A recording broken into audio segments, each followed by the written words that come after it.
인류는 무려 300만 년 전 이 지구상에 출현하였고 마침내 특이점을 눈앞에 두고 있습니다. 하지만 우리를 창조한 창조주는 단 한 번도 우리에게 어떻게 사는 것이 최고의 방법인지 그 설명서를 전해준 적이 없습니다. 아무리 간단한 제품 하나도 사용 설명서는 존재합니다. 그래서 인류는 과학이라는 툴을 통해 그 방법들을, 비결들을 하나씩 밝혀내고 있습니다. 그렇기에 이 영상은 최신의 과학이자 신이 아직까지 우리에게 전달하지 못한 메시지입니다. 여러분, 오늘날 성인분들의 스마트폰 사용 시간이 어느 정도 될까요? 하루 평균 4시간 정도 스마트폰을 사용하고 있습니다. 청소년의 경우는 이거보다 조금 더 높아서 5시간 정도에 육박합니다. 우리는 하루에 2600번 폰을 터치하고 있고 평균 10분에 한 번 정도 그것을 들여다보고 있습니다. 우리 중에 3분의 1 정도는 자는 와중에도 최소 한 번 정도는 폰을 들여다봅니다. 18세에서 24세까지는 절반 정도가 자는 와중에 폰을 보고 있습니다. 그리고 전체 인구의 40%에 해당하는 사람은 내가 폰만 쓸 수 있다면 하루 종일 말을 단 한마디도 안 해도 된다고 이야기하고 있습니다. 지금 현재 가장 성공한 소셜미디어 서비스죠. 페이스북, 인스타그램, 이것들을 운영하는 그룹 메타 같은 경우에는 전체 유저 수가 무려 30억 명에 육박합니다. 지구상 전체 인구 중에 3분의 1 이상이 이 서비스를 사용하고 있습니다. 거의 절반에 육박하는 수치죠. 우리는 그 소셜미디어 플랫폼에 거의 매일 들어갑니다. 우리 일상을 올리기 위해서 들어가고, 그리고 그 일상에 누군가가 댓글을 달지 않았을까 들어가고, 또한 좋아요가 얼마나 달렸을까 확인하기 위해서 들어가고, 다른 사람들이 무엇을 올렸는지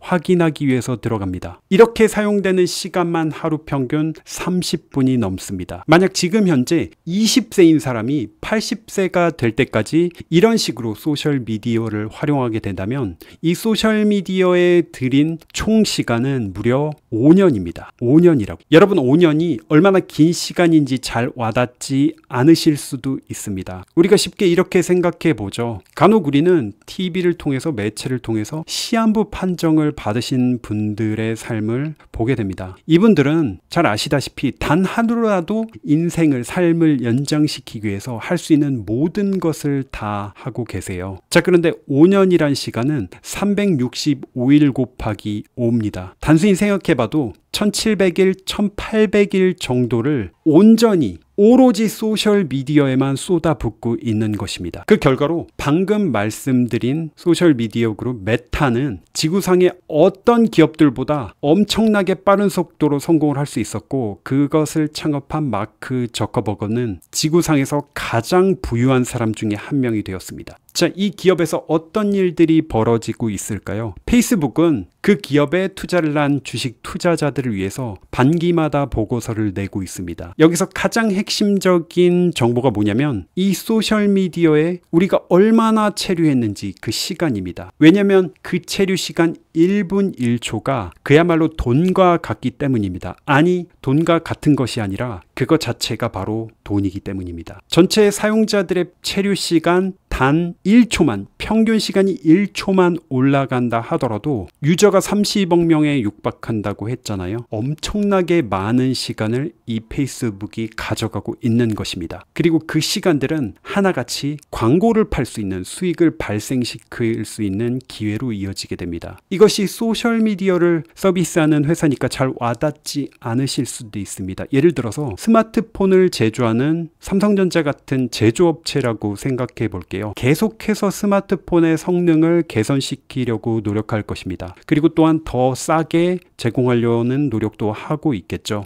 이런 기술의 속도에 따라가지 못한다면 다른 제조업체들은 결국엔 망하고 말 것입니다. SNS를 운영하는 기업들에게 있어서는 이런 플랫폼이 자신들의 제품입니다. 그래서 어떤 수단을 쓰든지 간에 이 사람들의 관심을, 이 사람들의 체류 시간을 늘릴 수 있는 갖은 노력을 다 해야만 하는 것이죠. 그렇지 않으면 도태되고 파산에 도달하게 될 것입니다. 수많은 소셜미디어들이 그 경쟁에 뛰어들고 있고, 그들은 다름 아닌 우리의 시간을 가지고 서로 그 시간을 뺏으려고 마치 전쟁과도 같은 경쟁을 해나가고 있습니다. 지금 한번 여러분의 스마트폰을 열어서 소셜미디어 앱을 한번 살펴보세요. 그 앱 자체, 그 아이콘 자체의 색상은 항상 선명합니다. 그리고 심볼 또한 눈에 잘 띄게 강력하게 만들어 놓았죠. 그 앱을 켜면 새로운 사진이나 메시지를 보기 위해서 우리는 스크롤 다운을 합니다. 화면을 아래로 내리죠. 그리고 새로운 내용이 표시되는 데는 몇 초의 시간이 걸립니다. 여러분, 이 원리가 이런 디자인과 레이아웃이 정확히 어디에 존재하는지 알고 계세요? 바로 슬롯머신입니다. 도박장에 있는 바로 그 도박 기계를 완벽하게 모방한 것입니다. 그것도 최고의 심리학자들과 행동과학자들이 모방을 해서 사람들이 계속해서 이 서비스를 쓰도록 만든 것이죠. 예를 들어 X 소셜미디어를 한번 보도록 할게요. 과거에 트위터로 불렸죠. 원래 그 회사의 그 서비스의 로고죠. 새가, 트위터라는 새가 뜨면서 파란색 배경에서 두 번씩 커졌다 작아졌다를 반복하다가 나중에는 화면을 꽉 채울 정도로 커지면서 갑자기 전체 모든 트위터 내용을 보여주게 됩니다. 자, 이렇게 어느 정도 로딩 시간이 걸린다는 것이죠. 여러분, 이것은 여러분이 지금 사용하고 있는 인터넷 연결 속도가 나쁜 것이 아닙니다. 일부러 이 소셜미디어는 여러분들을 기다리게 만들어요. 그리고 일종의 긴장 상태를 유발합니다. 조금 더 기대를 하게 만드는 것이죠. 이렇게 어느 정도 지연을 시키게 되면 우리 뇌의 보상 시스템을 최대한 그 한도치까지 올릴 수 있는 것입니다. 이런 것들이 아주 미세하고 정교하게 측정해서 서비스 하나하나 반영되지 않은 곳이 없습니다. 우리가 쉽게 알고 있는 A/B 테스트는 기본이죠. 이렇게 로딩 시간을 길게 하냐 적게 하냐, A와 B를 놓고 두 가지 중에 어떤 것이 사용자를 더 중독시킬 수 있는지를 연구하는 것입니다. 그러면 결과는 명확히 나오죠. 단 0.001초라도 우리 시간을 조금 더 확보할 수 있다면 그 방법을 쓰는 것입니다. 그리고 또한 이 어플리케이션들의 푸시 알림음 같은 경우는 우리가 메시지, 즉 문자 메시지를 받을 때와 거의 동일한 알림음을 제공하는데요. 왜 그럴까요? 우리가 친구나 가족이나 사랑하는 연인한테 메시지를 받으면 당연히 기대를 하게 되고 일종의 사회적 상호작용, 우린 그런 욕구를 가지고 있잖아요. 누군가와 대화를 나누고 싶어하고 새로운 뉴스를 보고 싶어하는 그런 욕구, 그것을 자극할 수 있는 것입니다. 알림음 하나만 가지고도요. 모든 소셜미디어들은 지금 이 순간도 막대한 이윤을 창출하고 있습니다. 무엇을 통해서? 바로 우리의 시간을 통해서요. 우리의 관심을 빼앗아 감으로써 그것이 바로 돈으로 환산되는 것입니다. 그렇게 확보한 시간과 관심을 이들은 광고주에게 파는 것이죠. 여러분들이 만에 하나라도 지금 우리가 공짜로 이런 SNS 서비스를 사용하고 있다고 한다면 그것은 엄청난 오산이자 착각입니다. 실제로 전문가들은 이런 식으로 표현합니다. 우리 뇌를 완벽하게 해킹했다고 이야기를 해요. 컴퓨터를 해킹한다는 뜻은 뭐죠? 해킹을 하게 되면 그 컴퓨터 자체를 해커가 완전히 장악을 해서 자기가 하고 싶은 대로 활용할 수가 있게 됩니다. 그런 기준에 따른다면 소셜미디어는 우리 뇌를 확실하게 해킹한 것이 틀림없습니다. 우리의 집중력을 빼앗아 갖고 있고, 여러분 스스로가 만약에 여러분 자신만의 결정으로 매번 주머니에서 폰을 꺼내서 사용하고 있다 생각한다면 그것은 완전히 잘못 생각하고 있는 것입니다. 페이스북과 인스타그램 등등 이런 소셜미디어 기업들은 우리의 뇌의 보상 시스템을 완벽하게 파악했고 그것을 해킹한 것이죠. 그렇기 때문에 단 10여 년 만에 전 세계 광고 시장을 완전히 장악해버린 것입니다. 여러분 한번 생각해 보세요. 지금 여러분이 입고 있는 옷, 아니면 오늘 먹었던, 오늘 냉장고에서 꺼내 먹었던 간식이나 음식, 그게 어떤 식으로 구매하게 된 것일까요? 적지 않은 경우에 누군가가 여러분들에게 이것을 사라고 정보를 제공한 경우가 많을 것입니다. 그리고 우리 스스로는 이러한 소셜미디어에 엄청난 시간을 쏟아붓고 있기 때문에 그 시간 와중에 이러한 광고를, 정보를 접한 경우가 많을 것이고요. 전 세계 광고 시장에서는 매년 600조가 넘는 돈이 사용되고 있습니다. 이렇게 엄청난 돈이 되기 때문에 소셜미디어 회사들은 당연히 우리를 중독시킬 수밖에 없는 것이죠. 사실상 우리가 사용하고 있는 이 스마트폰 그리고 소셜미디어는 매일같이 우리 뇌에 수십 번, 수백 번씩 아주 작은 양이지만 도파민 주사를 계속해서 놔주는 기기와도 같습니다. 이 도파민은 제가 과거 영상에서도 아주 간단하게 설명드린 적이 있긴 한데요. 근본적으로 우리를 중독으로 이끄는 호르몬입니다. 도박 중독 혹은 담배 혹은 마약에 중독되는데 필수적인 역할을 하는 호르몬이죠. 즉 이게 어떤 의미일까요? 우리가 스마트폰에 중독되고 있는 이 시점은 사실상 마약 혹은 도박에 중독되는 그 과정과 근본 원리는 완벽하게 동일합니다. 특히 이런 소셜미디어들은 우리가 거부감 없이 이런 광고를 무의식적으로 받아들이게 하기 위해서 엄청난 연구를 진행했고 엄청난 비용을 썼고 그래서 엄청난 효과를 거두고 있습니다. 우리가 보고 있는 이 소셜미디어 피드 사이사이에 항상 광고가 포함되어 있습니다. 아주 교묘하게 들어가 있기 때문에 심지어 어떤 때는 광고를 보고 지나갔지만 이게 나의 친구들의 피드인지 내 친구들이 올린 글인지 구별 자체가 불가능한 경우도 있어요. 그냥 지나가는 경우도 있습니다. 저 또한 그런 적이 꽤나 있습니다. 그리고 이 광고는 아주 지능적으로 알고리즘에 의해서 인공지능에 의해서 계산되고 구성되기 때문에 심지어 우리가 광고를 보는 그 시점 중에 가장 우리의 감정 상태가 수용적일 때, 무비판적일 때를 딱 맞춰서 그 메시지를 노출합니다. 예를 들어서 방금 소셜미디어에서 축구 경기 관련된 사진, 내 친구가 올린 축구 경기 혹은 영상을 본 사람은 스포츠에 관련된 광고를 보여주기 아주 적합한 대상이 됩니다. 그리고 발리나 푸켓, 다낭 이런 휴양지의 사진 거기에다가 좋아요를 누른 사람은 아마도 나도 여행을 가고 싶다는 그 욕구가 어딘가엔 존재한다는 뜻입니다. 그렇기 때문에 비행기표를 예매하거나 호텔을 예매하는데 사용될 수 있는 그 서비스 광고를 같이 넣어주는 것이죠. 즉 우리가 가장 취약한 그 시점에 적재적소에 그 광고를 뿌려주는 것입니다. 게다가 이런 소셜미디어 서비스들은 우리의 시간만을 가져가는 것이 아닙니다. 그거보다 더 무시무시한 정보가 그쪽으로 가고 있죠. 바로 우리의 개인정보입니다. 제가 확실히 말씀드릴 수 있는 것은 여러분이 가입되어 있는 그 소셜미디어들은 여러분보다 심지어 여러분 부모님 혹은 연인보다 여러분들을 더 정확하게 자세하게 알고 있습니다. 여러분이 어디에서 무엇을 했는지 단순히 여러분이 올리는 사진이나 동영상만으로 끝나는 것이 아닙니다. 어느 정보에서 조금 더 관심을 가지고 스크롤 하다가 잠시 멈췄는지 등등등 심지어 여러분들이 어느 곳을 갔다 왔는지 그 위치 정보들까지 그리고 여러분들 지인들의 얼굴 구조 왜냐면 여러분 잘 아시겠지만 소셜미디어에 올라간 그 사진들은 소셜미디어가 이 사람이 누군지를 안면 인식을 통해서 완전히 정확히 파악하고 있습니다. 우리가 구글만 들어가 봐도 구글 포토에서 특정 사람을 지정하면은 그 사람이 포함된 사진을 인공지능이 거의 완벽하게 추출해 줍니다. 그래서 강성태가 들어간 사진을 굳이 찾을 필요가 없고요. 강성태를 찾아달라고 하면은 알아서 다 모아주는 것입니다. 우리들의 안면 인식 정보뿐만이 아니라 심지어 고해상도 사진에서는 사람들이 가지고 있는 이 홍채 정보까지 추출하려고 시도했다는 것이 사실상 정설에 가깝습니다. 우리가 개인정보를 얼마나 많이 소셜미디어에 올리는지 알게 된다면 여러분들 아마 놀랄 것입니다. 그 사람이 어떤 생각을 가지고 있는지 우리는 이미 활용하고 있거든요. 기업에 입사 원서를 낼 때 소셜미디어를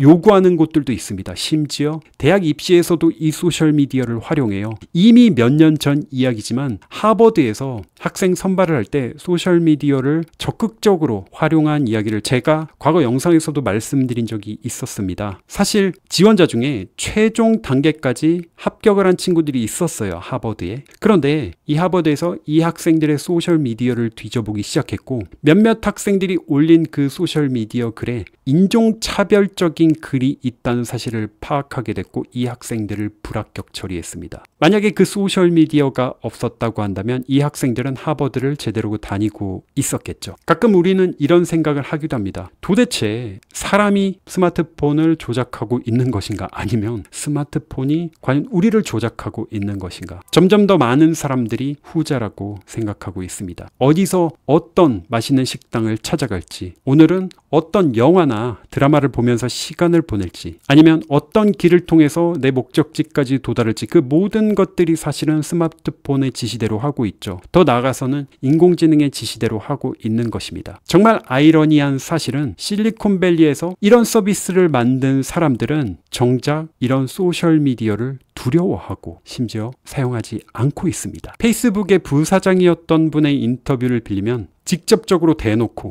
우리가 만든 이 서비스는 사회 기능을 저해하고 있다고 이야기를 했습니다. 심지어 죄책감을 느끼고 있다는 표현까지 썼어요. 페이스북의 경영진이기도 했던 숀 파커는 페이스북이 인간 심리의 가장 취약한 부분을 이용하고 있다고 강조를 했습니다. 바로 도파민을 투여한다고 이야기한 것이죠. 여러분이 알고 있는 소셜미디어의 좋아요 버튼 버튼이 있을 것입니다. 그것은 소셜미디어에 유튜브를 포함한 그 모든 것들의 가장 핵심적인 요소 중에 하나죠. 없는 곳이 없습니다. 이것을 최초로 만든 개발자가 바로 로젠스타인이라는 사람이에요. 이분의 인터뷰 또한 이 좋아요 버튼을 선의를 가지고 개발했지만 자신의 창조물이 전혀 생각지 못한 부정적인 영향을 주는 모습을 발견했다는 식으로 이야기했습니다. 이분은 현재 소셜미디어 사용을 자제하고 스냅챗은 삭제하기로 결정을 한 상태죠. 심지어 부모님들이 보통 자녀분들의 휴대전화 사용을 제한할 때 사용하는 앱들이 있잖아요. 그것을 자신의 폰에 설치하기도 했습니다. 왜냐하면 이 앱들이 헤로인과 즉 마약과 맞먹을 정도로 중독성이 있다는 것을 발견했기 때문입니다. 아마 여러분이 가장 잘 알고 있는 사례는 바로 애플의 창업자 스티브 잡스일 것입니다. 이분이 한 인터뷰에서 뉴욕타임즈에서 진행했던 인터뷰입니다. 기자가 이런 질문을 했어요. 혹시 집안의 벽이 스크린으로 되어 있습니까? 아니면 식사할 때 손님들을 초대하게 되면은 아이패드를 디저트로 주시는 건 아닌가요? 라는 식으로 반농담으로 이야기를 했거든요. 그러자 잡스가 한 대답이 전혀 그렇지 않다는 거예요. 그는 자신의 아이들에게 이 스마트폰 사용, 아이패드를 포함한 스마트 기기 사용 시간을 엄격하게 제한하고 있다고 이야기했습니다. 그 기기를 창조하고 그것을 엄청나게 많은 사람들에게 팔고 홍보하고 그 장점을 이야기한 사람 자신이 자신의 자녀들의 그 기기 사용을 철저하게 제한하고 있다는 것은 우리에게 많은 메시지를 주고 있는 것입니다. 이게 전부가 아니죠. 빌 게이츠조차 가장 유명한 IT 인사 중에 한 명이죠. 세계 최고의 부자이기도 했었고요. 이분은 자녀분들이 14세가 되기 전까지 아예 폰을 사용할 수 없도록 했습니다. 폰이 없었어요. 자, 그렇다면 우리는 왜 이렇게 스마트폰에 그리고 소셜미디어에 중독될 수밖에 없었을까요? 그 원리와 그 안에 담긴 과학들을 인스타브레인이라는 책을 기반으로 여러분들께 설명드려 보도록 하겠습니다. 물론 제가 경험했던 그 경험담과 저의 생각 또한 같이 전달해 드리도록 할게요. 제가 영상 시작할 때도 이런 이야기로 시작을 했습니다. 인류는 무려 300만 년 전 이 지구상에 출현했다고 이야기를 했죠. 인류 중에서도 우리 자신에 해당되는 호모 사피엔스는 약 30만 년 전 출현했다고 추측되고 있습니다. 자, 그러면 전체 300만 년 전 역사를 놓고 봤을 때 대부분의 시간을 우린 어떻게 살았을까요? 바로 수렵, 채집을 하면서 살았습니다. 전체 300만 년 전 역사 중에 스마트폰이 등장하기 시작한 거는 2010여 년 정도부터 우리가 많이 사용하게 됐거든요. 그리고 이 300만 년 역사, 이 긴 시간을 놓고 본다면 심지어 농업혁명, 인류가 정착 생활을 하고 농업을 시작한 그 시점도 비교적 굉장히 최근 일입니다. 그 전까지는 우리는 그냥 들판에서 동물을 잡아먹고 과일을 따먹고 이동하면서 생존을 해왔습니다. 즉, 우리 주변을 구성하고 있는 환경이나 우리의 생활 방식은 아주 최근에 엄청나게 빠른 속도로 변화하게 되었거든요. 하지만 반드시 명심해야 될 사실은 우리의 뇌와 신체는, 우리의 신경계는 우리 조상들이 살았던 그 원시 시대와 크게 달라지지 않았다는 것입니다. 환경은 180도 완전히 달라졌을지언정 우리의 신체, 우리의 마인드, 우리의 감각 등등은 그대로란 뜻이에요. 아직도 이런 표현을 쓸 수 있을 것입니다. 아직도 우리는 우리 조상들이 살았던 그 사바나 초원 위에 살고 있는 것과 다름이 없어요. 그렇기 때문에 필연적으로 우리는 이렇게 빠른 변화에 적응을 하지 못하고 있는 것입니다. 그리고 그 변화는 갈수록 더욱더 빨라지고 있어요. 자, 여러분들에게 이런 질문을 하나 드려보도록 하겠습니다. 우리 인류의 가장 큰 사망 원인이 무엇이었을까요? 많은 분들이 쉽게 이런 생각을 많이 하세요. 암일 것이다. 아니면 심장병, 심장질환일 것이다. 심장마비일 것이다. 아니면 당뇨병이나 비만일 것이라는 생각을 많이 하시거든요. 성인병 같은 것들이죠. 그런데 전혀 그렇지 않습니다. 인류 역사에서 거의 99.9%에 해당하는 그 시기 동안은 우리는 수렵 채집인이었고 가장 큰 사망 원인은 기아였습니다. 즉 굶주림으로 굶어 죽었다는 거예요. 그리고 또한 가장 주요한 사망 원인 중에 하나는 바로 살인이었습니다. 우리 인류는 서로를 죽였어요. 서로를 믿지 않고, 그것이 전쟁이든 경쟁 관계든 아니면 두려움 때문이건 타인을 살해하거나 살해당했습니다. 또한 감염증이 아주 흔한 사망 원인 중에 하나였습니다. 지금은 우리가 어떤 상처가 생긴다 하면은 아주 간단하게 아주 저렴한 비용으로 소독을 할 수 있죠. 그런데 그 당시에는, 원시 시대에는 그 상처를 통해 감염이 일어나서 그 작은 상처 때문에 사망에 이르는 경우가 사실 굉장히 빈번했습니다. 자, 그렇다면 우리는 그러한 위험들을 뚫고 생존해 온 인류입니다. 그런 환경에 잘 대처하고 살아남을 수 있게끔 진화를 할 수밖에 없었죠. 우리 존재 자체가 그 증거입니다. 온갖 재난 속에서도 살아남은 그러한 인류의 후손들이기 때문인 거죠. 하나의 단편적인 예를 들어보도록 하겠습니다. 가장 주요한 사망 원인이 기아였기 때문에 기아 상태에서 우리 뇌는 어떤 식으로 진화를 하게 됐을까요? 당연히 굶어 죽지 않기 위해서 칼로리와 관련된 것들이 보이면 그것을 엄청나게 열망하도록 진화를 했습니다. 먹을 것이 있으면 일단 먹어 치우는 거예요. 왜냐하면 원시 시대에 냉장고가 있습니까? 슈퍼마켓이 있습니까? 지금 눈앞에 음식이 있어요. 나중에 이 음식이 그 자리에 고스란히 있을 거란 보장이 있습니까? 지금 너무나도 배고픈 상태에서 먹을 것을 발견하기 위해서 산속을 3박 4일 동안 뛰어다녔어요. 그래서 비로소 산딸기를 발견했습니다. 아, 산딸기가 굉장히 넉넉하게 있네. 나중에 와서 먹어야겠다 라고 생각했었을까요? 아니요. 내일 오면 이미 다른 동물들이 그것을 다 따먹었을 수도 있습니다. 지금 엄청 큰 물고기를 운 좋게 잡았어요. 일주일 동안 사냥을 해서 겨우겨우 잡았습니다. 먹고 나서 나중에 일주일 뒤에 배고프면 먹어야겠다. 이게 가능했을까요? 일주일 뒤면 이미 상해서 먹을 수 없는 상태가 됩니다. 그렇기 때문에 어떠한 방법을 쓰더라도 지금 최대한 이 음식물을 내 신체로 흡수하는 것이 생존을 위한 가장 효과적인 방법이었습니다. 그렇게 진화를 했고 우리는 그러지 않을 수 없도록 설계된 것이죠. 하지만 세상은 바뀌었다는 이야기예요. 현대사회가 어떻습니까? 먹을 것들이 그야말로 사방천지에 다 널려 있습니다. 냉장고엔 항상 먹을 것들이 비축되어 있죠. 단 몇 발자국만 걸어가면은 먹을 것에 손을 뻗을 수 있습니다. 그리고 심지어 집안에 음식물이 없다 하더라도 몇 발자국만 더 나가면은 편의점에 갈 수도 있고 슈퍼마켓에 도달할 수 있습니다. 식당도 여기저기 너무나도 많이 있죠. 우리는 이런 상황에서 300년 동안 우리의 생존을 가능하게 했던 그 특성을 바로 바꾸진 못한다는 뜻입니다. 그렇기 때문에 지금 비만과 성인병이 만연한 것이죠. 이 과정을 여러분 이해하기 쉽게 설명을 해보도록 하겠습니다. A라는 원신이 있어요. 지금 현재 사바나에 살고 있습니다. 그런데 이분은 조금 특이하게 단맛을 느끼는 그 유전자에 변이가 생겨버린 거예요. 그래서 단 음식, 달콤한 과일 같은 것을 먹을 때 뇌에 도파민이 다른 사람보다 더 많이 분비되게 됐습니다. 도파민은 어떤 일을 하도록 동기를 부여시키고 욕망을 분출하게 하는 그 호르몬이잖아요. 그래서 이런 유전자 변이 때문에 이분은 나무에 달려있는 과일을 먹고 싶다는 그 충동을 굉장히 강력하게 느끼게 됩니다. 그래서 최대한 많이 배가 터질 때까지 먹게 된 것이죠. 그리고 다음날 같은 자리에 갔더니 과일이 다른 동물이 따먹고 하나도 남지 않았어요. 하지만 어제 충분히 먹었기 때문에 그렇게 배고픔이 많이 느껴지진 않았습니다. 자, 반면에 다른 인간들은 이런 유전자 변이가 일어나지 않은 종류의 인간들은 단 것을 봤을 때도 단 과일을 봤을 때도 엄청난 욕망을 느끼지 않았고 별로 먹지 않았어요. 이분들은 다음에 허기가 져서 다시 그걸 먹겠다고 자리에 갔었지만 그 과일들이 이미 사라져버린 뒤일 수 있다는 것입니다. 앞서 단 것에 유전자 변이가 생겨서 더 많이 그 음식물을 섭취한 인간은 그 칼로리가 뱃살의 형태로든 어떤 식으로든 그 신체 안에 남아서 나중에 그것을 먹지 못했을 때 굶주림으로부터 자신을 보호할 수 있게 되는 것입니다. 살아남은 덕분에 자식을 낳을 수 있었고 이렇게 단 것을 좋아하는 유전자 변이는 다음 세대로도 계속 이어지게 되었던 것입니다. 이런 방식을 통해서 단 것을 좋아하는 자손들이 계속 더 많아지게 되는 것이고요. 하지만 지금까지 300만 년을 우리가 생존할 수 있게 해주었던 이런 특성은 반대로 환경이 바뀌었기 때문에 지금 현재는 많은 사람들을 죽음에 이르게 하고 있습니다. 여러분들도 잘 아시겠지만 비만은 전 세계 어딜 가도 사람들을 고통스럽게 하는 이유 중에 하나죠. 이것은 신체적인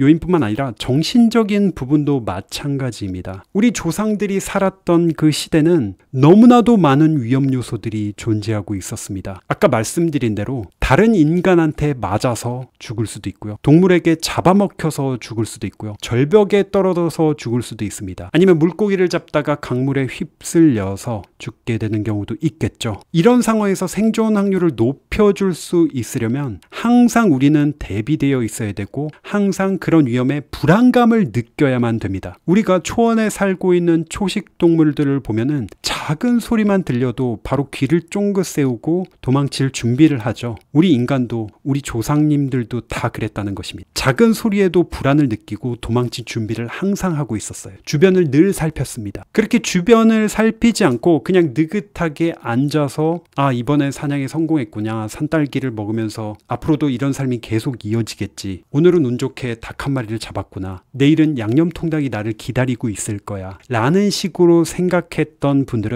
불안을 느끼지 않고 그냥 마냥 행복하게 앉아 계셨던 분들은 어떻게 됐을까요? 여러분들이 쉽게 생각해봐도 지금 현재 존재하지 않습니다. 멸종됐다는 뜻이죠. 이미 그분들은 사자한테 잡아먹히거나 아니면 마냥 낙천적으로 앉아 계셨던 분들은 굶어 죽었을 겁니다. 그 당시 삶이 얼마나 혹독했는지는, 여러분, 우리 인류는 대부분의 역사 동안 인류의 절반이 채 10살도 채우지 못하고 죽었습니다. 평균 수명은 30세를 거의 넘지 못했어요. 말씀드린 대로 작은 감염에서도 사망할 수 있었고, 굶어 죽거나 살인을 당하거나 야생동물한테 잡아먹히거나, 이런 상황에서는 당연히 항상 불안감을 느끼고 경계를 늦추지 않는 것이 생존에 확실히 도움이 되는 일이었습니다. 그렇기 때문에 여기서 여러분들에게 특히 강조해서 말씀드리고 싶은 것은, 우리가 평상시에 불안감을 느끼는 것은 어떻게 보면 너무나도 당연한 일입니다. 그것은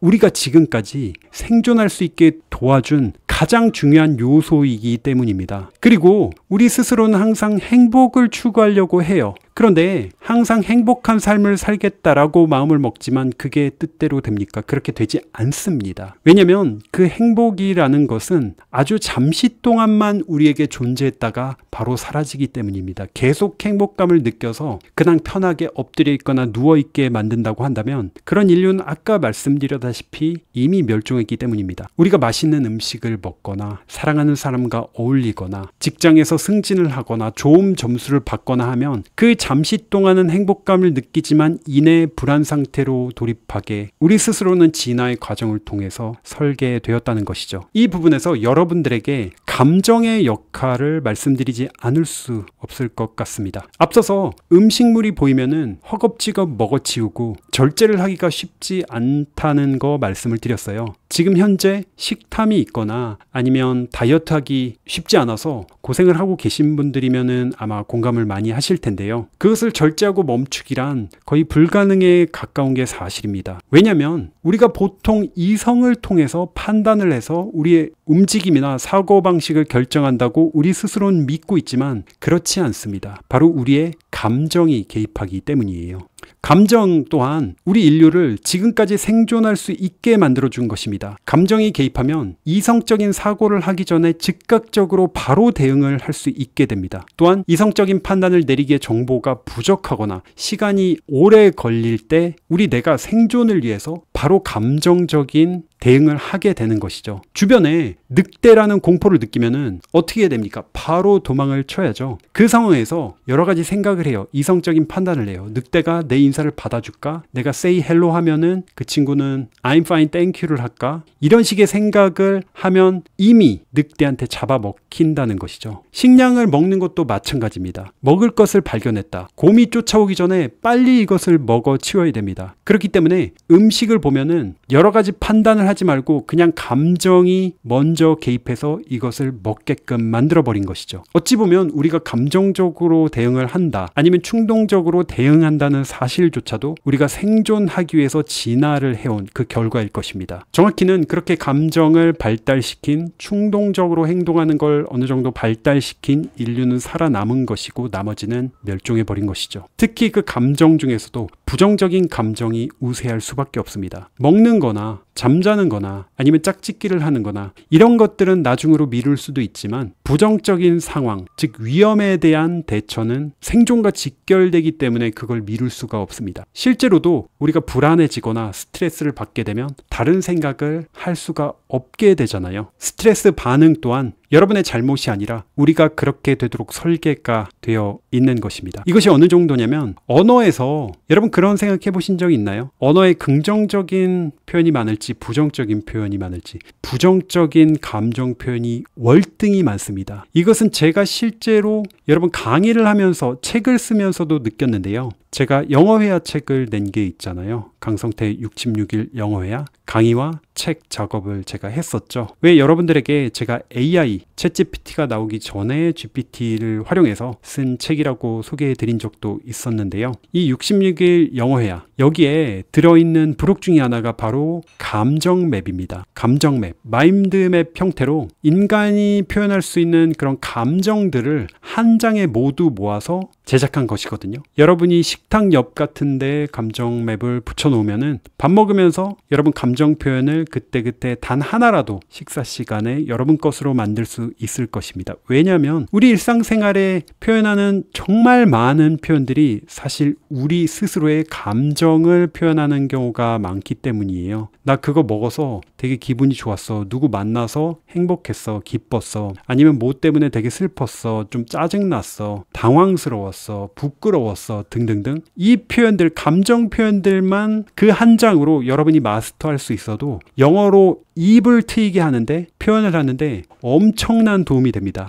그래서 단 한 장으로 만든 것인데요. 언제 어디서든 학습하실 수 있게 제가 이 작업을 하면서 힘들었습니다. 왜냐하면 모든 감정을 실제 심리학에서 규정한 인간의 감정표가 있거든요. 그 표를 기반으로 작성을 하고 있는데 긍정적인 표현이 부정적인 표현보다 너무 적은 거예요. 물론 다 합쳐보면 긍정적인 표현 개수도 많지만 상대적으로 부정적인 표현이 압도적으로 많았습니다. 우리 언어만 이렇게 참고 삼아 본다 하더라도 우리가 부정적인 생각을 하거나 불안을 느끼는 거, 스트레스를 느끼는 거는 너무나도 당연한 일입니다. 우리가 느끼는 불안 중에 대표적인 상황이 사실은 많은 청중들 앞에서 발표를 해야 될 때예요. 그래서 발표 공포증, 누구나도 한 번쯤은 느껴보셨을 겁니다. 이것 또한 진화의 과정에서 발생하게 된 현상입니다. 인간은 아무리 신체가 조건이 좋고 힘이 세다 하더라도 혼자서는 절대로 생존할 수가 없었어요. 무조건 무리 속에 있어야지만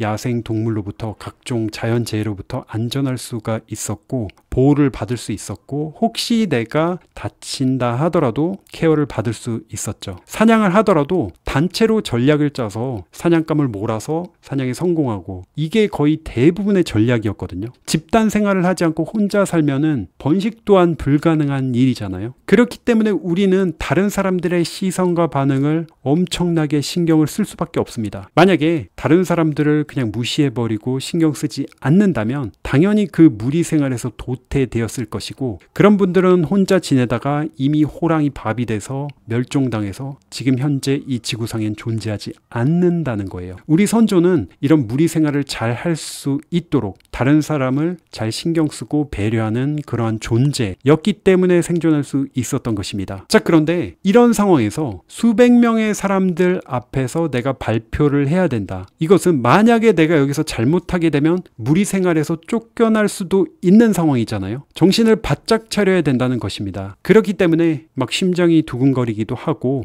긴장해서 침이 마르기도 하고 이런 현상이 발생하게 되는 거예요. 사실 우리가 지금 현재는 발표를 잘 못한다 하더라도 무리 생활에서 뒤처지거나 아니면 집에서 가족들한테 부모님한테 쫓겨나거나 이런 일은 존재할 수가 없지만 우리가 무려 300만 년 전 생존하는 과정을 통해서 그렇게 설계가 되었다는 것이죠. 그렇기 때문에 스트레스를 받는 것 또한 너무나도 자연스러운 과정이었고 그것을 통해서 우리는 지금까지 살아남을 수 있었던 것입니다. 우리가 스트레스를 받으면 코르티솔이 분비됩니다. 이 코르티솔은 우리의 심장을 아주 빠르게 뛰게 해줘요. 심장이 빠르게 뛰게 되면은 혈액과 산소를 우리 근육이 더 많이, 더 효과적으로, 더 빠르게 공급받게 되고, 그러면 우리 근육의 힘을 훨씬 더 강하게 만들 수 있는 것입니다. 만약에 사자를 만났어요. 이 사자 친구를 딱 보는 순간 코르티솔이 분비되고 심장이 혈액을 아주 강하게 전달해주면 우리는 평소보다 훨씬 더 빠르게 근육의 기능을 작동시킬 수 있는 것입니다. 그래서 스트레스를 받아서 코르티솔을 분비할 수 있었던 인류는 생존할 수 있었지만, 그렇지 않았던 인류는 지금 현재 존재하지 않고 멸종한 것이죠. 지금 제가 수도 없이 많은 인류의 멸종을, 그 케이스들을 이야기하고 있는데요. 사실 이렇게 저는 편하게 앉아서 이야기하고 있었지만 그 과정은 정말 혹독했을 것입니다. 오히려 스트레스를 안 받았던 인간이 생존에 불리했다는 사실은 여러분들이 꼭 기억하셨으면 좋겠습니다. 나는 왜 이렇게 스트레스를 잘 받을까? 스트레스 때문에 나는 죽어버릴 것 같아. 이런 생각을 저는 최대한 안 하셨으면 좋겠어요. 그런 생각 자체가 스트레스를 더 키울 뿐만 아니라 사실은 여러분 자신을 지금까지 살아있을 수 있게 했던 가장 중요한 요소 중에 하나였기 때문입니다. 다만 문제는 환경이 바뀌었다는 것이죠. 그리고 과학기술과 우리의 삶의 방식이 바뀌었다는 것입니다. 지금 우리 삶은 어떤가요? 우리 선조들이 살았던 것처럼 그렇게 척박한 환경인가요? 스트레스를 받고 코르티솔이 작동하고 해야지 야생동물로부터 피할 수 있는 그런 상황인가요? 여러분 중에 누구든 야생동물 때문에 잡아 먹히신 분 보신 적 있나요? 저는 제 주변에서는 못 봤습니다. 야생동물 자체를 보기도 쉽지 않죠. 실제로 스트레스가 얼마나 중요한지는 이미 여러 실험을 통해서 밝혀졌어요. 스트레스를 담당하는 뇌 부분을 예를 들어 제거해버리잖아요. 그러면 그 동물은, 그 실험용 동물은 스트레스를 전혀 느끼지 못하게 될 거 아닙니까? 그러면 어떤 일에도 의욕을 보이지 않고요. 심지어 쥐가 고양이를 봐도, 사자를 봐도 도망도 치지 않습니다. 이러한 스트레스는 우리 근육의 최대한 힘을 발휘할 수 있도록 해주고 집중력도 발휘하게 해주고요. 빠르게 판단을 할 수 있도록 도와줍니다. 우리는 왜 이렇게 소셜미디어에 중독된 상태에서 점점 더 시간이 가면 갈수록 불안해지고 불행해지는 걸까요? 중독에 있어서 빠질 수 없는 호르몬이 있습니다. 바로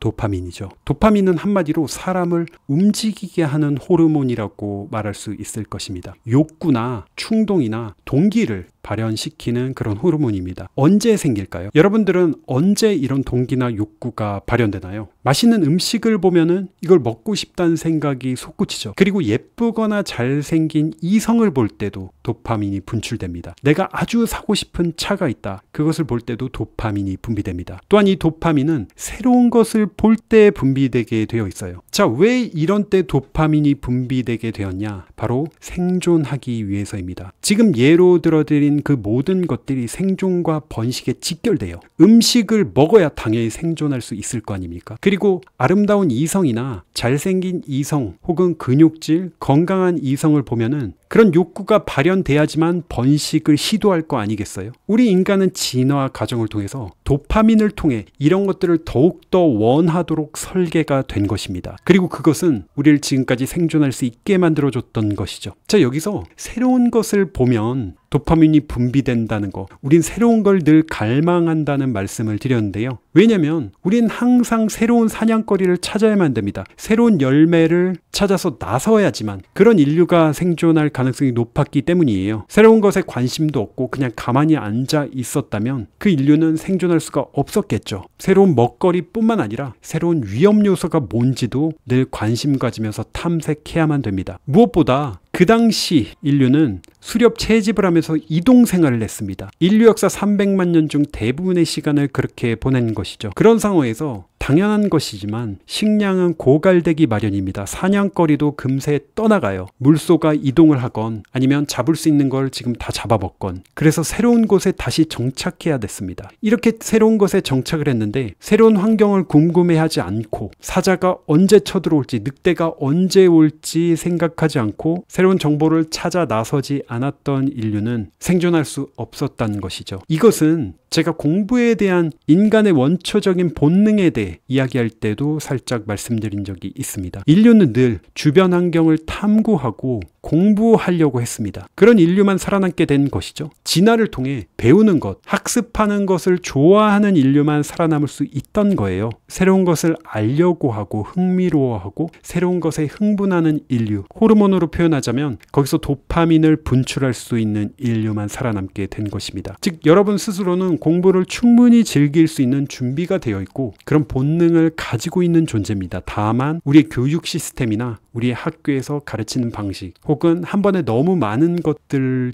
주입하면서 부담을 줬기 때문에 공부를 두려워하거나 부담스러워하는 것일 뿐이에요. 여러분 스스로는 공부를 좋아하고 그리고 공부를 충분히 잘할 수 있는 존재들입니다. 어린 아이들만 봐도 우린 그걸 알 수 있어요. 어릴 때부터 우리 인간은 얼마나 겁도 없이 뜨거운 것을 막 만지고 궁금해하고 계속해서 질문하고 또한 새로운 곳에 늘 여행을 가고 싶어 합니다. 항상 새로운 것을 찾으려고 해요. 또한 내가 한번 경험하거나 했던 거는 실증을 느끼곤 합니다. 아무리 재밌는 영화도 두 번째 보는 순간부터 첫 번째 느꼈던 그 재미를 느끼기 어려운 것이죠. 매년 새로운 유행이 찾아오곤 합니다. 그래서 옷을 새로 사서 입고 나면은 또 그것이 지겨워지기도 하거든요. 또 새로운 것을 사고 싶어 하죠. TV 프로그램도 등장인물이 항상 바뀌곤 합니다. 연애를 하더라도 여자친구, 남자친구에게 같은 이벤트를 계속해주면은 지겨워질 수밖에 없어요. 실제로 우리 뇌 안에 보상을 추구하는 이 메커니즘이 정보를 추구하는 메커니즘과 거의 같은 부위에 있어서 구별하기가 어려울 정도입니다. 즉 새로운 정보를 얻는 것은 그 자체가 보상으로 작용할 수 있다는 거예요. 그런데 인류 역사 300만 년 동안 새로운 것을 접하는 것은 그렇게 쉬운 일이 아니었습니다. 우리 조상님들의 삶은 굉장히 따분했어요. 그런데 지금은 인터넷, 스마트폰, 소셜미디어를 통해서 전 세계에서 올라오는 새로운 정보를 단 1초에도 수천, 수만 가지를 받아볼 수 있습니다. 새로운 글이나 페이지를 볼 때마다 도파민이 분비되게 되어 있어요. 무려 300만 년 동안 새로운 것을 엄청나게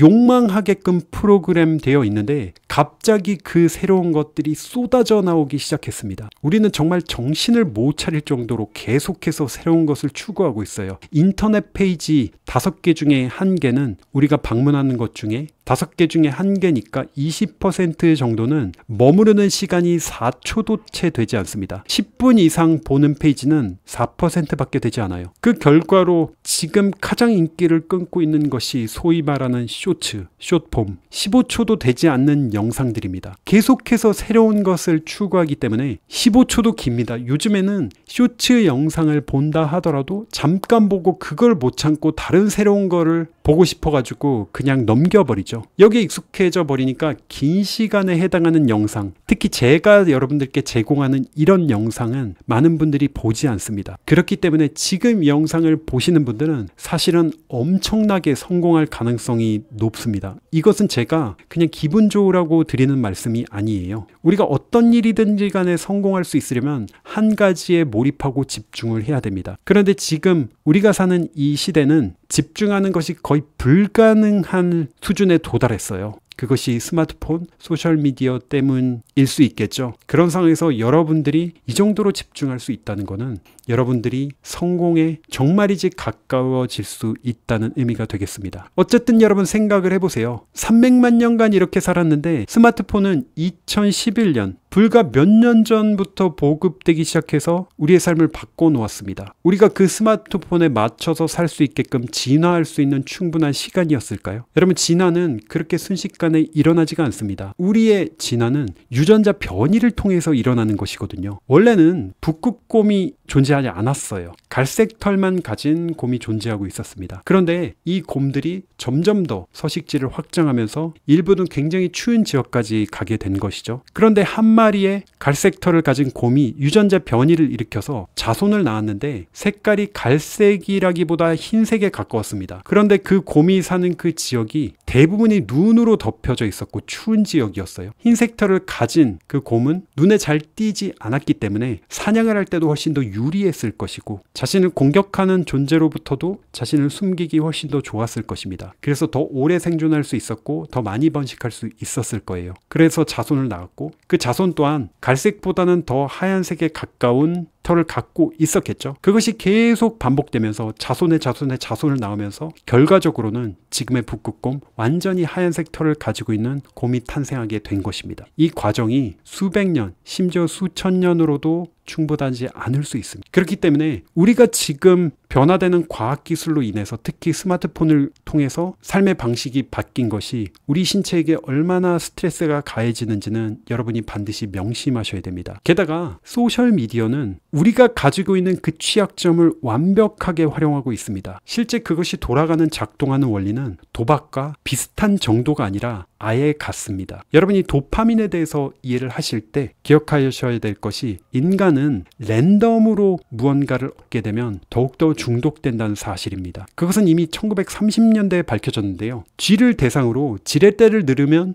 음식이 나오는 그런 실험을 했어요. 그런데 누를 때마다 음식이 나올 때보다 이게 랜덤하게 음식물, 즉 보상이 주어질 때 이 쥐들이 더욱더 지렛대를 많이 누른다는 사실이 밝혀졌습니다. 이게 쉽게 들어서는 잘 이해가 되지 않죠. 누를 때마다 계속 나오면 더 열심히 누를 것 같지만 인간을 포함한 이런 동물들은 랜덤으로 나올 때 구체적인 숫자를 말씀드리면 나오는 확률이 눌렀을 때 30에서 70% 정도, 간단하게 말하면 성공 확률이 절반 정도 됐을 때 정말 열심히 심지어 절박하게 그것에 계속해서 도전하고 시도했다는 것입니다. 그렇기 때문에 도박 중독이 가능한 거예요. 우리가 도박을 할 때 카드를 뽑을 때 100% 돈을 받게 됩니까? 그렇지 않죠. 돈을 잃을 때도 있고 딸 때도 있습니다. 이렇게 랜덤으로 이길 확률이 주어졌을 때 도파민 수치가 훨씬 더 높았어요. 이것 또한 우리가 진화 과정을 통해서 형성된 형질입니다. 생각해 보세요. 자연 상태에서 수렵 채집을 할 때 우리가 과일이나 곡식을 따먹을 때도 나무에 올라가서 과일을 땄는데 이게 썩었거나 아니면 열매가 제대로 맺히지 않을 때도 있습니다. 물고기 낚시를 해요. 항상 성공하지 않죠. 사냥을 할 때도 허탕치는 경우가 훨씬 더 많았을 것입니다. 그런데 몇 번 실패한다고 포기하면 될까요? 안 될까요? 그런 존재는 이미 여러 차례 말씀드렸지만 굶어 죽었을 겁니다. 100%가 아니어도 그 성공 확률이 절반, 심지어 그 이하가 된다 하더라도 기대를 하고 계속해서 도전할 수 있는 존재만이 살아남을 수 있다는 것이죠. 그렇기 때문에 실패가 함께 있을 때 우리는 그것을 더 즐기도록 설계가 된 것입니다. 100% 성공할 때 더 기대를 많이 하고 더 열심히 해야 되는 것 같지만 자연 자체가 그렇지 않기 때문입니다. 어떻게 보면 이런 진화의 과정은 너무나도 경이롭다는 생각마저 들 때가 있어요. 우리가 생각해 보세요. 명절 때 친척들과, 이건 뭐 심각한 의미의 도박은 아니지만 고스톱을 친다고 예를 들어 볼게요. 거기에 돈이 걸려 있고 내가 질 수도 있고 이길 수도 있다는 그런 어떤 조건이 붙어야 약간 쫄깃하면서 긴장감도 있는 것이죠. 항상 이기면 심지어 게임조차도 내가 치트키를 써서 계속 다 이긴다, 그걸 통해서 재미를 느낄 수 있는 게임은 없을 것입니다. 그런데 이 원리를 정확하게 사용하고 있는 곳이 있습니다. 바로 소셜미디어죠. 내가 글을 올리면 좋아요 버튼을 얻을 수도 있고 댓글을 얻을 수도 있고 안 얻을 수도 있습니다. 앱을 눌러서 들어가면 나를 즐겁게 해주는 것이 있을 때도 있고 없을 때도 있습니다. 소셜미디어는 그 비중 또한 가장 중독에 가까워질 수 있도록 조절을 합니다. 이건 저 또한 마찬가지일 거예요. 이렇게 영상을 찍어서 올리면 여러분들의 반응 같은 게 좋을 수도 있고 나쁠 수도 있습니다. 항상 좋은 것도 아니고 항상 나쁜 것도 아니에요. 물론 항상 좋으면 더할 나위 없이 좋겠지만 그런 이유로 저 또한 계속해서 영상을 올리거나 유튜브를 들어오게 되는 것이죠. 이렇게 중독뿐만 아니라 우리를 불행하게 만드는 원리가 또 한 가지 있습니다. 남들이 올린 글을 보거나 사진을 보면은 왜 우리는 계속해서 불행하다는 생각을 하게 될까요? 그것은 다름 아닌 세로토닌 때문입니다. 세로토닌 호르몬은 우리가 행복을 느끼거나 평온을 느끼거나 조화를 느끼거나 이런 것들과 관련된 호르몬입니다. 근데 이 세로토닌은 우리의 기분만 영향을 주는 것이 아니라 우리가 무리에서 차지하는 지위에도 굉장히 큰 영향을 주고받습니다. 실제 실험이 원숭이들을 관찰했어요. 원숭이들 중에 우두머리 수컷은 세로토닌 수치가 더 높습니다. 지위가 낮은 다른 원숭이보다 세로토닌 수치가 약 2배 정도 높았어요. 자신의 사회적인 어떤 위치를 본인이 알고 있는 것이고 그것이 곧 자신감으로도 이어지고 여기에 세로토닌이 관여되어 있는 것이죠. 이것은 인간도 마찬가지입니다. 기숙사 생활을 하고 있는 미국 대학생들을 분석해 봤을 때 기숙사에서 오래 있으면서 리더 역할을 한 학생의 세로토닌 수치가 방금 입사한 학생들보다 더 높아요. 이게 원숭이 무리로 보면은 가장 대장 역할을 하는 존재인 것이죠. 그리고 어느 정도 그 무리에서 텃세도 부릴 수 있는 그런 역할일 것입니다. 뿐만 아니라 교수님과 조교들의 세로토닌 수치도 측정을 했거든요. 조교들보다 교수님의 세로토닌 수치가 더 높았습니다. 뭔가 지배적인 역할을 하고 있다면 세로토닌 수치가 더 높은 것이죠. 이런 상황에서 우린 소셜미디어에 무언가를 올리거나 할 때 우리 스스로에 대해 더 많이 이야기하는 경향이 있습니다. 이것 또한 실험을 통해 밝혀졌는데요. 심지어 자랑을 더 많이 하는 경향이 발견됐어요. 왜냐하면 우리가 말하는 상대가 소셜미디어에 글을 올리거나 사진을 올릴 때는 상대방이 보이지 않습니다. 우리 앞에 누군가가 앉아 있으면 직접 대면을 하면 너무 개인적인 이야기나 자랑은 쉽게 하기 어렵죠. 그리고 대면으로 소통을 할 때는 상대방의 표정이나 아니면은 움직임 그런 것들을 계속해서 관찰을 하면서 얘가 조금 이거 불편해하는 것 같은데 하면 더 이상 이야기를 하지 않게 됩니다. 피드백을 받으면서 계속해서 소통이 일어나잖아요. 근데 실제로 소셜미디어 우리가 하면서 그런 게 있습니까? 물론 우리가 이걸 올렸을 때 사람들이 어떻게 생각할지 고민은 하는 경우가 있겠지만 실시간으로 이렇게 반응을 보면서 소통하는 것보다는 현저히 우리가 생각하는 것보다 현저히 다른 사람을 신경 쓰지 않는다는 거예요. 소셜미디어 보면은 얘가 이런 자랑도 해? 개인적으로 만났으면 절대 이런 자랑을 안 한 사람도 자랑을 할 수 있다는 겁니다. 방금 말씀드린 것처럼 사회적인 어떤 위치에 따라 세로토닌이 분비되는 정도가 달라진다고 말씀드렸죠. 원숭이든 인간이든 무리 생활을 하면서 그 무리 속에는 일종의 위계 질서가 있습니다. 지위가 있습니다. 그리고 우리는 그 무리 안에서 계속해서 경쟁을 해요. 공부하는 학생이라고 하면 시험 점수를 통해서 경쟁을 하는 것이고 직장 생활에서는 승진 경쟁을 하기도 하고요. 이성을 두고 경쟁을 하기도 합니다. 스포츠에서도 경쟁을 하고요. 혹은 누가 더 좋은데 여행을 갔는지 그것 또한 경쟁입니다. 누가 더 친구가 많은지 아니면 누가 더 좋은 차를 타고 다니는지 누가 더 멋진 집에 살고 있는지 그 경쟁이라는 것은 당연한 거지만 다른 사람을 계속해서 관찰하고 신경을 쓰는 것입니다. 그런데 소셜미디어가 존재하기 전과 후를 한번 비교해 볼게요. 소셜미디어가 탄생하기 전에는 그 경쟁 관계라는 것이 내 학교 친구들 정도였습니다. 그런데 소셜미디어가 열리면서 거기 있는 수백 명, 수천 명의 사람들이 다 경쟁자로 의식이 될 수 있다는 겁니다. 내가 이 사람이 나의 경쟁 상대라고 생각을 하지 않는다 하더라도요. 10대 청소년들이라고 한다면 10대 연예인을 보면서도 얘가 이렇게 예쁜 옷을 입었네. 나도 이렇게 예쁜 옷을 입어야 되는데 라는 생각을 할 수밖에 없거든요. 소셜미디어를 이러한 경쟁 관계가 존재하는 곳이라고 본다면 너도 나도 계속해서 내가 잘 나가고 있다는 것을 올리는 자랑판이 되어가고 있습니다. 그런데 일반 사람들이 그러한 컨텐츠를 봤을 때 어떤 생각을 가지게 될까요? 다들 좋은 모습만 보이고 다들 행복한 모습, 다들 돈을 어마어마하게 쓰고 다들 좋은 호텔에서 자고 다들 좋은 휴양지에 놀러가고 다들 좋은 차를 타고 이런 걸 보면 나는 이 무리 속의 위계 질서의 가장 하단에 존재하다는 느낌을 받게 됩니다. 실제로도 그렇고요. 그러면 아까 말씀드렸던 세로토닌 분비가 현저히 줄어들게 되어 있습니다. 세로토닌이 행복감을 느끼게 하는 호르몬인데 그것이 제대로 분비가 되지 않게 된다는 거예요. 그렇기 때문에 소셜미디어를 하면서 당연히 불행감을 더욱더 크게 느낄 수밖에 없는 것이죠. 생각해 보세요. 지난 300만 년 정도 동안 우리 선조들은 대부분 무리 생활을 했지만 그 인구가 100명을 넘지 않는 경우가 태반이었습니다. 150명 정도라고 과학자들은 추정하고 있어요. 이 150명 정도 무리 속에 나와 경쟁하는 경쟁관계, 즉 나와 비슷한 나이대, 나와 같은 성별 등등의 경쟁자는 불과 20-30명, 많아야 20-30명 정도였습니다. 무리 속의 다른 사람들은 나보다 나이가 훨씬 많거나 나이가 어리거나 성별이 다르거나. 그런데 소셜미디어를 보면은 수천, 수만 명, 심지어 수백만 명과 경쟁을 하고 있습니다. 얼마나 많은 포스팅들이 올라옵니까? 그런데 그 와중에는 여러분이 무엇을 하더라도 여러분들보다 훨씬 더 잘하거나 훨씬 더 부자거나 훨씬 더 멋있거나 훨씬 더 예쁘거나 훨씬 더 웃긴 사람들이 항상 있습니다.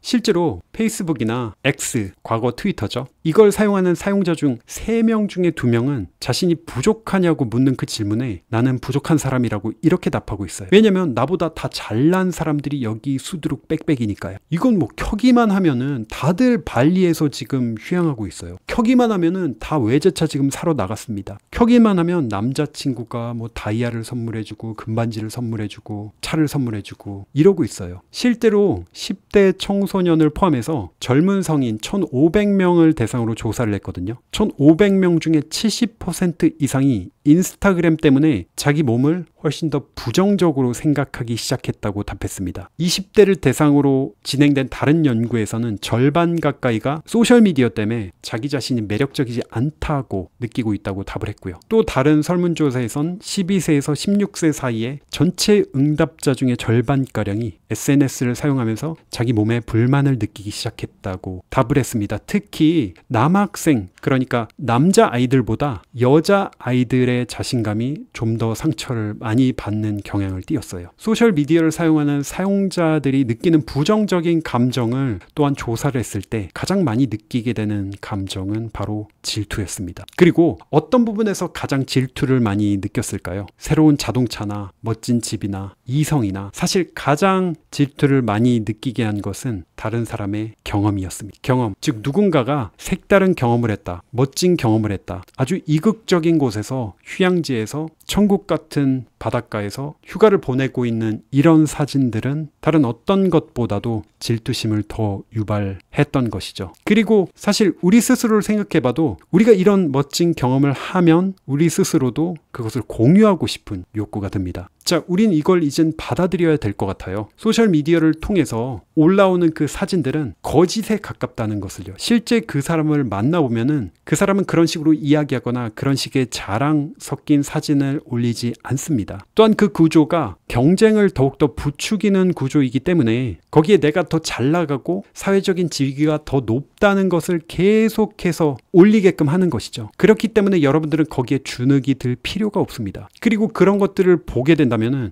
여러분의 행복감은 계속해서 떨어질 수밖에 없어요. 아무리 여러분이 좋은 곳을 가고 좋은 음식을 먹고 하면서 좀 더 행복한 삶을 살아야겠다 하더라도 이 소셜미디어를 들여다보는 순간부터는 그걸 하루에도 몇 번씩 클릭해서 들어가는 그 순간부터는 여러분은 정과 같은 행복감을 느끼는 것은 사실상 불가능에 가깝습니다. 그런데 우리가 느끼는 이러한 우울감은 사실 이렇게 생각해 볼 수도 있습니다. 이것이 소셜미디어만의 문제일까? 소셜미디어 때문에 우울해지는 것이 아니라 이미 우울하신 분들이 소셜미디어에 더 중독되는 것은 아닐까? 그래서 이런 실험 또한 진행됐습니다. 20대를 대상으로 질문을 했어요. 지금 기분이 어떤지, 삶의 만족도가 어떤지, 페이스북이나 이런 소셜미디어 얼마나 많이 사용했는지, 이것을 하루에 5번씩 반복해서 물어봤습니다. 여기서 밝혀진 내용은 소셜미디어에서 보낸 시간이 많을수록 삶에 대한 만족도가 떨어졌습니다. 이 연구자들은 결론을 이렇게 냈는데요. 표면적으로 페이스북은 사회적인 접촉을 늘려주기 때문에 인간의 욕구를 충족해주는 소중한 플랫폼이라고 생각하고 있지만 실제 연구 결과를 보면 이 소셜미디어는 인간의 행복을 증진하기보다 오히려 약화시킨다. 예일대학에서도 2년에 걸쳐서 5,000명을 대상으로 감정 상태를 추적했는데 SNS에서 보낸 시간이 길수록 몇 달 동안, 심지어 몇 달 동안 행복감이 낮았습니다. 물론 이런 소셜미디어를 사용하는데도 기분이 별로 나빠지지 않거나 별로 불행감을 못 느끼거나 우울하지 않으신 분들도 있어요. 한데 특히 정신적으로 불안하거나 걱정을 많이 하신 분들은 이 소셜미디어를 쓰면 쓸수록 훨씬 더 다른 사람에 비해서 부정적인 영향을 크게 받았습니다. 또한 연구 결과를 조금 더 말씀드리면 소셜미디어 사용자분들 중에는 그냥 소위 말하는 눈팅만 하시는 분들이 계세요. 다른 사람이 올린 것만 보시는 분이 있고 적극적으로 자기 사진도 올리고 하시는 분들이 있거든요. 실제로 통계적으로는 페이스북의 경우에 모든 활동 중에서 한 9% 정도만 이런 식으로 자기 글을 올리거나 사진을 올리는 활동들입니다. 나머지는 대부분 그냥 올라오는 피드들을 보기만 하는 것이죠. 그러니까 90% 이상은 그냥 다른 사람들이 뭘 하는지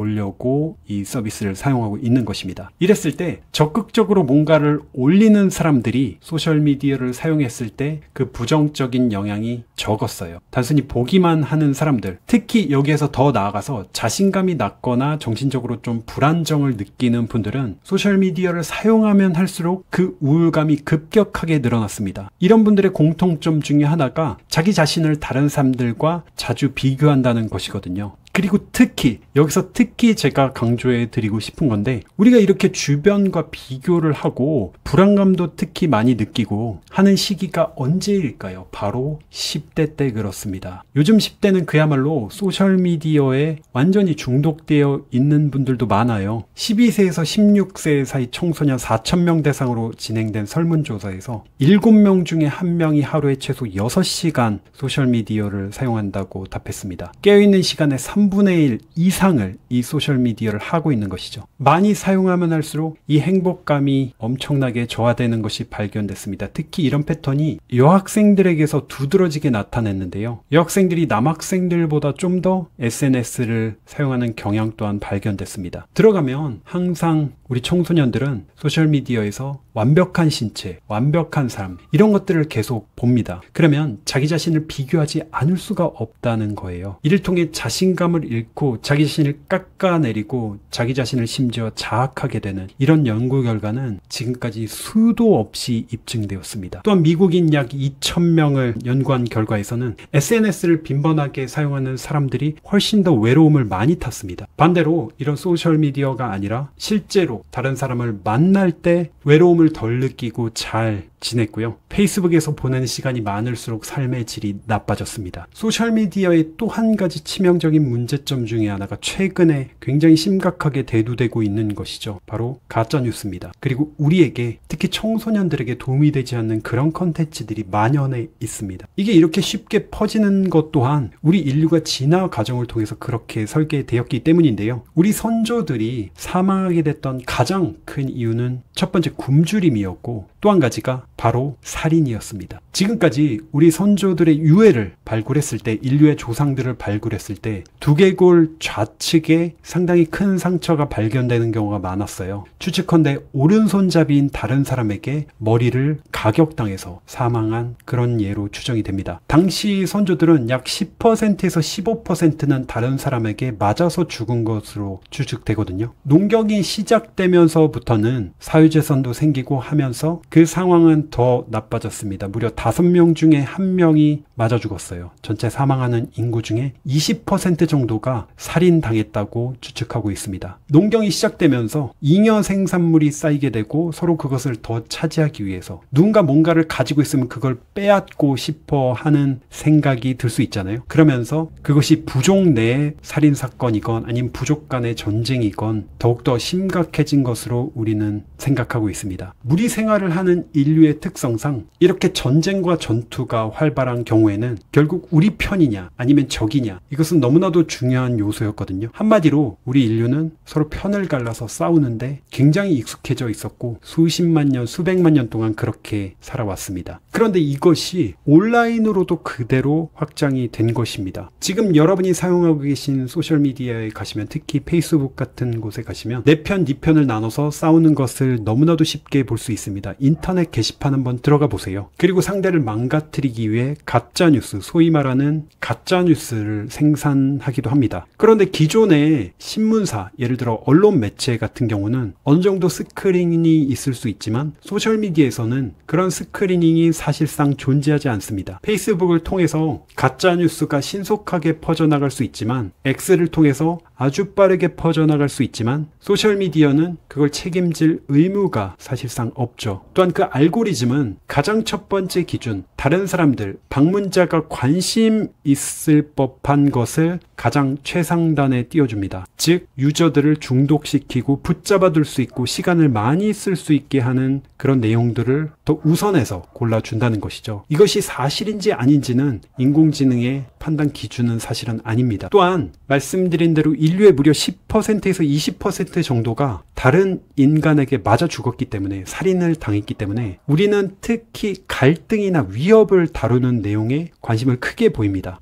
그리고 그런 것들은 아주 빠르게 확산이 되죠. 여러분, 우리가 재밌게 보는 영화나 드라마도 항상 갈등이 빠지지 않습니다. 왜냐하면 그것은 우리의 관심을 끌게 만들고 더욱더 흥미롭게 만들어주기 때문이죠. 실제로 연구자들이 소셜미디어에 퍼지는 콘텐츠들을 조사한 결과 가짜 뉴스가 진짜 뉴스보다 더 많은 사람들에게 퍼졌고 더 빨리 퍼졌습니다. 그 차이가 어느 정도냐면 진짜 뉴스가 가짜 뉴스처럼 퍼지는데 걸린 시간은 무려 6배가 더 많이 걸렸어요. 자, 이런 상황에서 우린 어떠한 노력을 기울여야 될까요? 일단 지금 너무나도 많은 분들이 스마트폰 때문에 중독되어 있고 사실 고통을 받고 있습니다. 행복감이 현저히 줄어든 상태고 자신감이 완전히 밑바닥인 상태예요. 여러분들께 제가 감히 말씀드리건데 사실 그것은 여러분이 못나서가 아닙니다. 어떻게 보면은 진화 과정을 통해서 너무나도 잘 발전해왔기 때문이에요. 성공적으로 이 세상에 적응할 수 있었다는 뜻이죠. 물론 대부분은 우리 선조분들의 노력이긴 했지만요. 근데 다만 세상이, 환경이, 과학기술이 바뀌었을 뿐입니다. 그리고 정도의 차이는 있지만 모든 인간은 이런 소셜미디어나 스마트폰의 취약성을 가지고 있습니다. 그래서 여러분 스스로가 난 왜 이렇게 자제력이 없을까? 난 왜 이렇게 구제불능일까? 이런 식으로 스스로를 학대하지 마세요. 저 또한 이 스마트폰이나 다른 기기 때문에 너무나도 많은 고통을 받고 있습니다. 컨텐츠 하나를 준비를 하거나 아니면 제가 관련된 일을 할 때 제가 원하지 않는 것들에 얼마나 많이 빠져드는지 알면은 저에 대해서 여러분들이 실망을 하실지도 모르겠어요. 실제로 저는 인공지능을 접하고 한 2년 정도 시간 동안 활동을 하지 않았었죠. 그 기간 동안 폰을 개통하지 않았습니다. 삶에 정말 많은 변화가 있었어요. 물론 인터넷은 했죠. 근데 폰 개통이 안 돼 있으니까 와이파이가 되는 그런 환경에서만 인터넷을 할 수가 있었습니다. 그 경험담을 여러분들에게 기회가 되면은 말씀을 드릴 수도 있을 것 같은데요.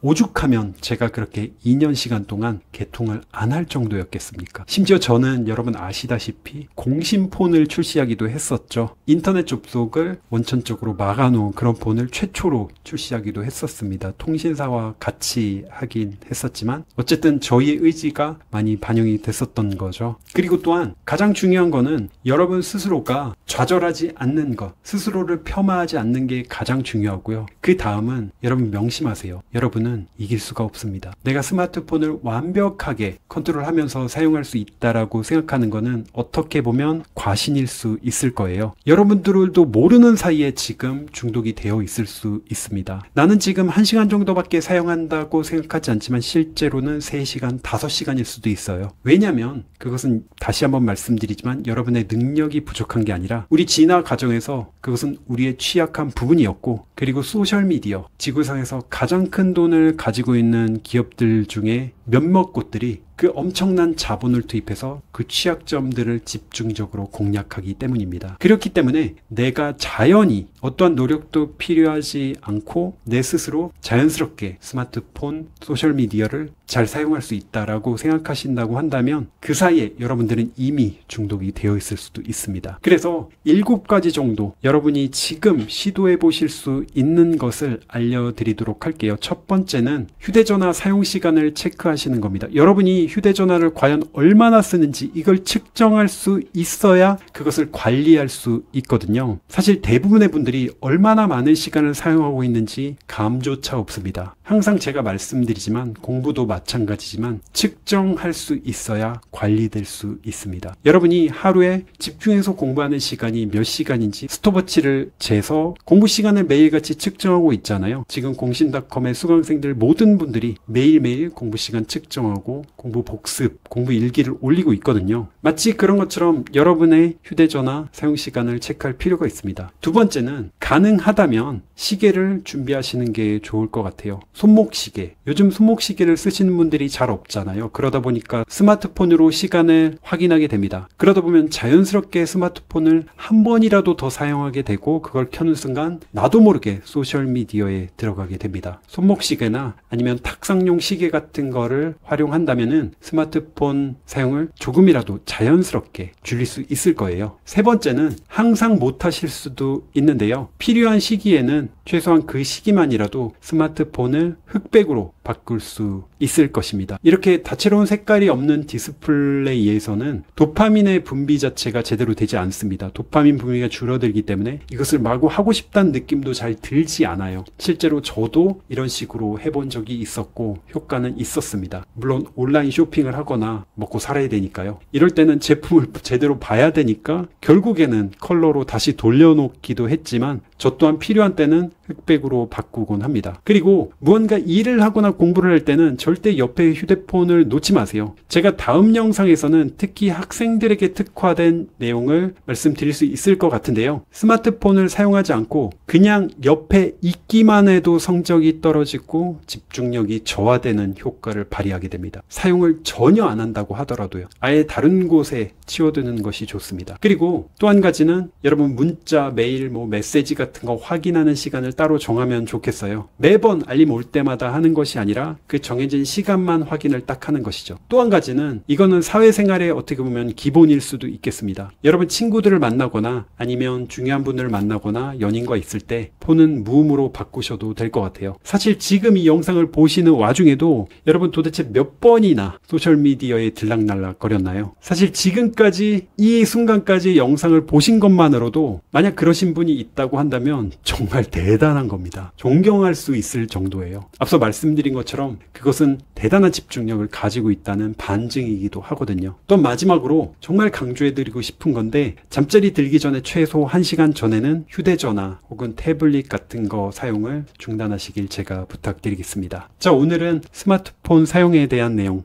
여러분들께 각종 연구 결과와 그리고 여러분들에게 부탁드리는 내용, 여러분들이 꼭 실천하시길 바라는 내용을 말씀드렸습니다. 도움이 되셨다면 가족이나 형제, 부모님, 친구분들에게 공유해 주시길 간절히 부탁드리겠습니다. 왜냐하면 이러한 현실을 우리 모두가 반드시 알아야 되거든요. 그렇다고 유튜브를 포함한 소셜미디어에 막 중독이 되라 이런 메시지가 아닌 건 여러분들 잘 알고 계시죠? 어쨌든 사회적 동물인 인간은 이렇게 함께 공유를 할 때 성공 확률이 월등히 높아지곤 합니다. 또한 여러분이 느낀 점이나 어떻게 삶에 적용하는 것이 좋을지 코멘트를 해주시면 좋을 것 같아요. 그럼 더욱더 기억에 오래 남고 실천 확률이 높아집니다. 다른 분들 댓글 통해서도 자극과 인사이트를 얻으실 수 있을 거거든요. 특히 여러분 댓글을 저는 기다리고 있습니다. 거의 전부 빠짐없이 보려고 노력하고 있거든요. 여러분들의 후기를 또 기다리도록 할게요. 여러분들이 원하시는 내용이 있다면 남겨주시면 좋겠고요. 제가 오늘 말씀드릴 내용은 실제 과학과 실험을 통해 검증된 내용들입니다. 즉 수많은 과학자들의 열정 그리고 헌신이라고 할 수 있습니다. 그 노력들을 여러분들에게 전달할 수 있어서 그것만으로도 저는 너무나도 영광입니다. 우리가 신을 믿지 않는다 하더라도 세상이 돌아가는 절대적인 원리는 존재합니다. 매일 태양이 뜨고 지고 별의 움직임이 있고 우리 인체 신비까지도 그 모든 것들이 어떻게 보면 기적입니다. 이 모든 걸 돌아가게 하는 원리, 그것을 우리는 신이라고 표현하기도 하죠. 우리는 과학을 통해 이러한 원리를 하나씩 밝혀내고 있습니다. 그렇기에 저는 마치 신의 뜻을 여러분들에게 전한다는 마음으로 영상을 제작하고 있습니다. 제 영혼과 제 신체가 닿는 날까지 여러분들을 위해서